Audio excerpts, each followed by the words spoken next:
ভাই জিম্বাবু কিন্তু বুঝাই দিছে সালে মানি লবণ পানি মানি আকুয়া। জিম্বাবুর থাবায় অস্ট্রেলিয়া কুপকাত হইছে, এখন শ্রীলঙ্কা কুপকাত হইতেছে। ভাই কি আর বলবো, জিম্বাবু বুঝাই দিছে সালে মানি লবণ পানি মানি আকুয়া। শ্রীলঙ্কার সংসারে মন নেই, দেশের বাড়ি ও ওরা তো দেশেই আছে। আম কাঁঠালটা শুধু বাইরে দিলে হয়, কাইটা দিলে হয়, খাইয়া ঘুমাই থাকুক। আর আপনার যদি সংসারে মন থাকে তাহলে তাড়াতাড়ি চ্যানেলটাকে সাবস্ক্রাইব করেন, পেজে লাইক কিংবা ফলো দিয়ে পাশে থাকেন। খেলা জমে গেছে। অনেক সময় ছোট দল এত ভালো খেলে মানে অসাধারণ লাগে। যেমন আজকের ম্যাচটা জিম্বাবুয়ে বনাম কি নাম শ্রীলঙ্কা, কঠিন জমা জমছে এই মুহূর্তে। জয়ের জন্য প্রয়োজন জিম্বাবুয়ের 6 বলে 8 রান, 179 রানের টার্গেটে ব্যাট করছে শ্রীলঙ্কা। 178 রান করেছিল, 179 রানের টার্গেট, 171 রান করে ফেলছে, 4 উইকেট গেছে। সিকান্দাররা যা আউট হয়ে গেছে, সবচেয়ে বড় কথা হচ্ছে এটা 45 রান করছিল অল্প কয়েক বলে, 24 বলে না 25 বলে, 4টা মারছিল আকাশপথ। দেখা যাক, 6 বলে 8 রান প্রয়োজন। প্রথম বলেই ঘুরিয়েছেন, বল চলে যাচ্ছে সীমানার দিকে এবং সীমানার বাইরে, সীমানার বাইরে আকাশপথ ব্যবহার করেছেন মুনিয়ঙ্গা। প্রথম বলেই কিন্তু একটি আকাশপথ তিনি মেরে দিলেন, একেবারে চমৎকার শট ছিল, দৃষ্টিনন্দন মার, চোখ দিয়ে দেখার মতো মার, অসাধারণ শট। 5 বলে মাত্র 2 রান প্রয়োজন, যেখানে 6 বলে 8 রানের দরকার ছিল। জিম্বাবুয়ে এই ম্যাচ কিন্তু জিতে চলেছে। জিম্বাবুয়ে বুঝিয়ে দিয়েছে সালে মানি লবণ পানি মানে আকুয়া, অসাধারণ। শ্রীলঙ্কার কিন্তু সংসারে এই টাইমে কিন্তু মন নাই, তাদেরকে দেশের বাড়ি তো তারা তো দেশেই আছে, আম কাঁঠালটা শুধু বাইরে দিলেই হয়। পরের বল আবারও ঘুরিয়েছেন, বল চলে যাচ্ছে, একটি রান পাবেন। জয়ের জন্য প্রয়োজন মাত্র 1 রান, হাতে কিন্তু বল রয়েছে 4টি। দেখা যাক কি হয়। জিম্বাবুয়ে অপরাজিতভাবে কিন্তু কোয়ালিফাই করে ফেলছে। এর আগে 2টা ম্যাচ খেলছিল, 2টাতেই জিতেছিল। তারপরেরটা লাস্ট ওই যে ইয়ার সাথে যেটা ছিল, ওমানের সাথে যেটা ছিল, এটা তো কি হলো, বৃষ্টির কারণে 1 পয়েন্ট ভাগ হয়েছিল। আর আজকে তো শ্রীলঙ্কাকে তারা একেবারে ছাপা মাইর দিয়েছে, ছাপা মাইর যাকে বলে। দেখা যাক, 4 বল থেকে 1টি রান প্রয়োজন। আসবো, জিতে গেল। লং অফ অঞ্চল দিয়ে খেলেছেন, লং অফ অঞ্চল দিয়ে। এটাকে 1 রান নিল না সীমানার বাইরে চলে গেল। 6 উইকেটের বিশাল ব্যবধানে জয়, 6 উইকেটের বিশাল ব্যবধানে জয়। কি খেলা দেখালো,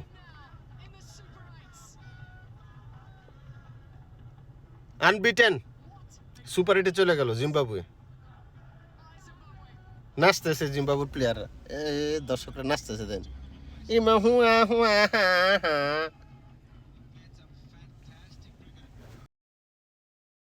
গ্রুপ বি এর কিন্তু 7 পয়েন্ট নিয়ে 4 ম্যাচে 7 পয়েন্ট। একটা ম্যাচ যেটা বললাম যে বৃষ্টির কারণে পরিত্যক্ত হয়েছিল, এই যে বৃষ্টির কারণে বলছি না, বৃষ্টির কারণে শুরু হয়ে গেছে বৃষ্টির কারণে কিন্তু ওই ম্যাচ পরিত্যক্ত হয়েছিল, যার কারণে আসলে ওই ম্যাচটাতে 1 পয়েন্ট পাইছিল। না হয় আমার কাছে মনে হয় তারা পূর্ণ 8 পয়েন্ট পেয়েই দ্বিতীয় রাউন্ডে কোয়ালিফাই করত। কঠিন বৃষ্টি শুরু হয়েছে তো শ্রীলঙ্কা দ্বিতীয় দল হিসাবে তারা শ্রীলঙ্কা যাবে আর কি, মানে গেল, কারণ তাদের পয়েন্ট হচ্ছে 6 শ্রীলঙ্কার, আর 7 পয়েন্ট হয়েছে জিম্বাবুয়ের। আপনি চিন্তা করেন, গ্রুপ বি কি খেলা দেখালো। প্রথমে অস্ট্রেলিয়াকে হারালো, তারপর আজকে শ্রীলঙ্কাকে হারালো। এই 2টা ম্যাচ জিম্বাবুয়ের জন্য সবচেয়ে বড় প্রাপ্তি, কারণ তারা বড় দলের সাথে জয় পেয়েছে এবং এই জয় পাওয়ার ফলে কিন্তু তাদের মেন্টালি যে স্ট্রেংথ সেটা কিন্তু বেড়ে গেছে, তাদের মেন্টালি কিন্তু অনেক বেশি শক্তিশালী তারা হয়ে গেছে যে আমরা বড় বড় দলকে হারাইছি। সুতরাং সুপার 8-এ গিয়ে যদি কোনো রকম অঘটন ঘটে, সেটাকে অঘটন বলা যাবে না।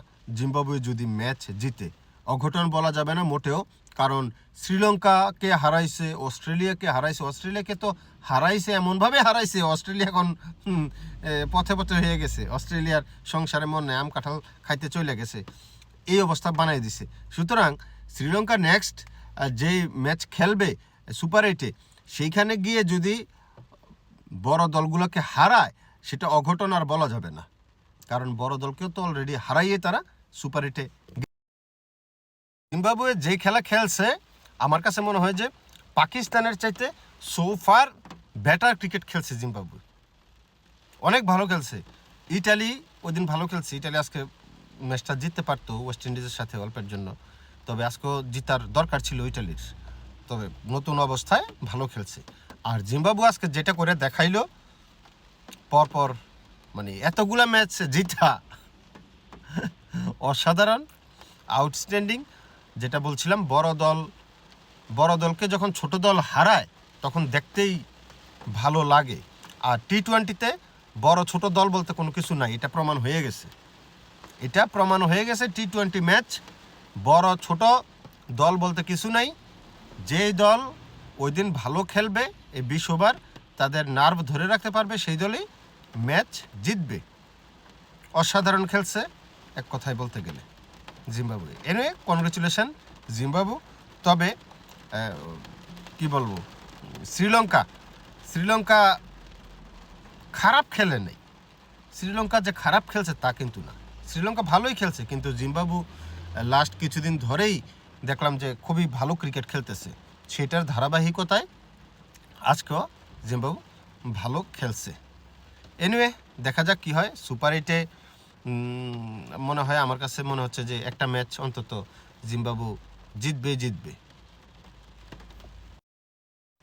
সুপার 8-এ ওয়েস্ট ইন্ডিজের সাথে জিম্বাবুর খেলা আছে, ওই ম্যাচটা সম্ভাবনা আছে জিম্বাবুর জিতার। আমি মনে করি যে জিম্বাবু 2টা না হোক একটা ম্যাচ সুপার 8-এও জিতবে, এত ভালো খেলছে, এত ভালো, মানে অসাধারণ কিন্তু এক কথায়। এরে যদি আপনি সাদাকে সাদা কালোকে কালো বলতে শুনতে পছন্দ করে থাকেন, তাহলে যেটা করতে হবে সবসময় যেটা বলছি, ইউটিউব থেকে দেখে থাকলে চ্যানেলটা সাবস্ক্রাইব করবেন, আর যদি ফেসবুক থেকে দেখে থাকেন তাহলে পেজে লাইক কিংবা ফলো দিয়ে পাশে থাকবেন, যদি আপনার সংসারে মন থাকে আর কি। আর যদি না করেন তাহলে বোঝা যাবে যে না, আপনার আসলে সংসারে মন নেই, আপনাকেও দেশের বাড়ি পাঠাইতে হবে, পাঠাইয়া আম কাঁঠাল খাওয়ানোর ব্যবস্থা করতে হবে। দেওয়ানা হইয়া ফয়দা আছে? ফয়দা নাই। সুতরাং নিজেরা হাতের কাজটা সেরে ফেলেন, সাবস্ক্রাইব এবং পেজে লাইক ফলো দিয়ে ফেলেন। দেখা হচ্ছে খুব শীঘ্রই অন্য কোনো ভিডিও নিয়ে। থ্যাংক ইউ সবাইকে।